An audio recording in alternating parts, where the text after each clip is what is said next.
Hey guys, welcome back to another episode of the Versus series. Yes, I'm back to doing this finally. It took me fucking ages. And again, I want to apologize for how rushed this video may seem. Coming from, I've been planning this to do this for a while, and I've kept on being pushing off due to the fucking other people's bullshit I had to deal with. And I had to stop production on this for a while. So, I kind of had to rush it. The conclusion, in my opinion, is the best part since it's the most coherent, but Lucifer's rundown, well, both Lucifer's rundown, in my opinion, pretty rushed. I'm not going to go over their whole stories and characters. I'm just mostly going to be covering their feats, hacks, and abilities to save my ass some time, and also I suck ass at pacing like that. But anyways, thank y'all so much for understanding. I know there's no animation. I'm fucking poor as shit. But yeah, anyway, I hope you enjoy me rambling for 9 minutes and 51 seconds. But anyway, hope you enjoy the video. See you in the post rundown, I guess. One night, Nick was awoken from his sleep to see his wife standing there in the middle of the room. And before you say, oh, it's probably a wholesome thing. No, this is where you find out that Nick's wife and fucking kid were fucking murdered. And this is all just a hallucination by the devil, fucking Lucifer himself, trying to manipulate him and take advantage of the fact that he lost his wife and kid in a horrendous accident. And, of course, Nick, being really gullible and wanting revenge for his wife and kid, agrees to Lucifer's terms, and he accepts them, and Lucifer now takes over his body. That's not my name. And he's insanely powerful too, being able to go toe-to-toe with the Archangel Michael that was possessing Dean's body at the time to give them an even shot of winning. And he's also been able to fucking fly at one point. Now, this is extremely looking awful, but just deal with it. He also has some abilities like smiting, which does this, lights up your eyes and fucking kills you. He can also snap his fingers and clutch a 1v6. All angels also have the ability to fucking heal others, as of this scene right here, and Lucifer should technically be able to have the same abilities. They're also been able to put people to sleep, also able to have telepathic abilities in order to twist it as well.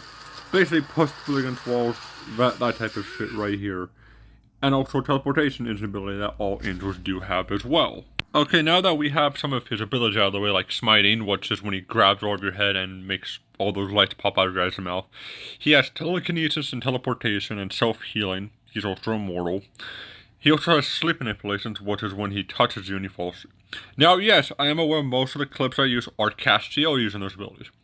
But it's not that far-fetched to assume that he could do the same. He is way above Castiel in terms of power.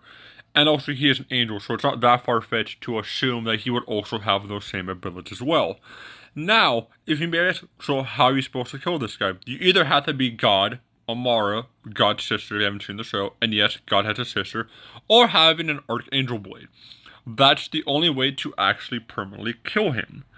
In the show, of course.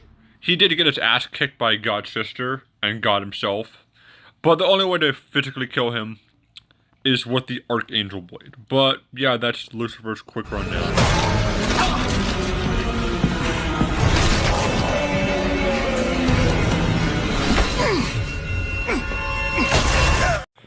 So now we're on to the Netflix version of Lucifer, and this one's really weird, since in this version, the devil took a break from hell to solve fucking crime as, I guess, an assistant to the Los Angeles Police Department. It's a very, very unique show. We're going to talk about his feats. He has super strength, ability to easily throw people through glass windows and have it shatter.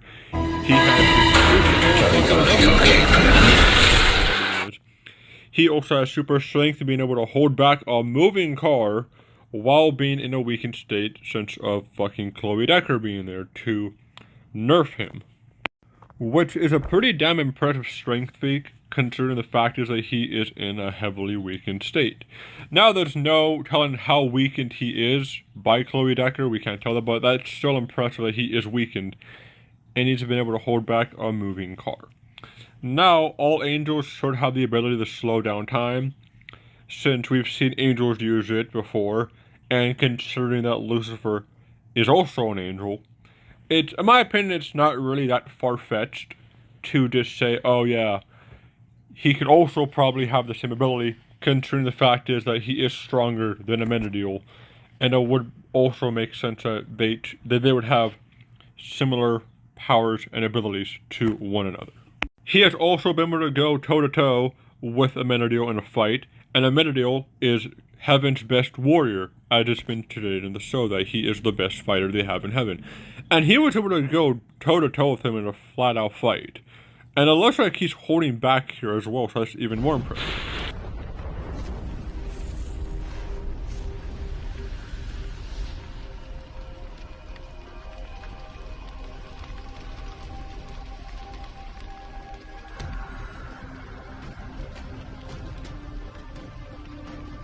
Lucifer also has the ability to fucking fly at really fast speeds, to be able to hit Chloe Decker as she was falling out of a window. He has, I guess, manipulation of makes foretell the deepest desires. So I guess you could technically say he is definitely a... I am a devil of my word!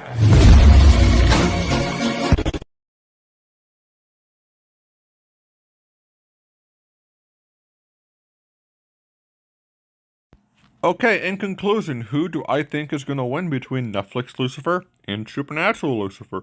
Well, Netflix Lucifer should definitely have the superior strike advantage, being able to stop a moving car while being weakened by Chloe Decker. That's really all he has, since the blades from Magic King don't work. He doesn't really have them on him all the time, and he has mostly fought people who's used them before. Same thing goes for this blade he used to fight Michael.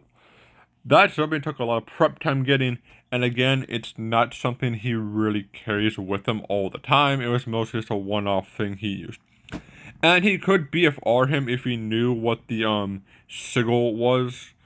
Granted, he would need to get the timing to pull that off, which I highly doubt he could even do, realistically. Now, yes, you could, couldn't his devil form just rip him in half and end the fight that way? Technically, yes, he could, but that would probably end up just killing the host itself, therefore leaving the entity just going around to possess on the vessel. So, technically, no, that wouldn't be a direct win con. It'd be more of like a side win, which doesn't really work in this scenario if we're going off of who could kill the entity first. And the time stop ability, or the time slowing down ability, wouldn't work. It's only worked on mortal beings. So, we could argue that it wouldn't really work on Lucifer either. And, yeah, it just wouldn't work. Lucifer is not a mortal being. Lucifer is an entity. So, again, not really a winning con in this scenario. And the same thing goes for the telling him his desires. And that technically also wouldn't be able to work either, since both of them should be on a similar literal playing field. So again, that's not really a winning con. On the other hand, Supernatural Lucifer attacks would work. Being this ability, Netflix has no counter for. Smiting is another ability he has no counter for. And we technically can't use CW crossovers as technical reasons, since again, and while yes, they are canon, we can't just say, oh, he upscales through the X, Y, and Z reasons. So in my opinion, due to Supernatural Lucifer's greater hacks, better experience to be able to fight more monsters and more demonic creatures, in my humble opinion, and also the fact he can just make demons go bye-bye, in my opinion, the winner is end up going to be Lucifer from Supernatural. Just a quick PSA before I get to the next time. Thank you all so much for watching. I fucking love you all so much that you take the time out of your day to watch my shitty ass content. It means the fucking world to me. And I hope y'all are excited for the next time. And I will see you then. Take care. Love you all. Peace.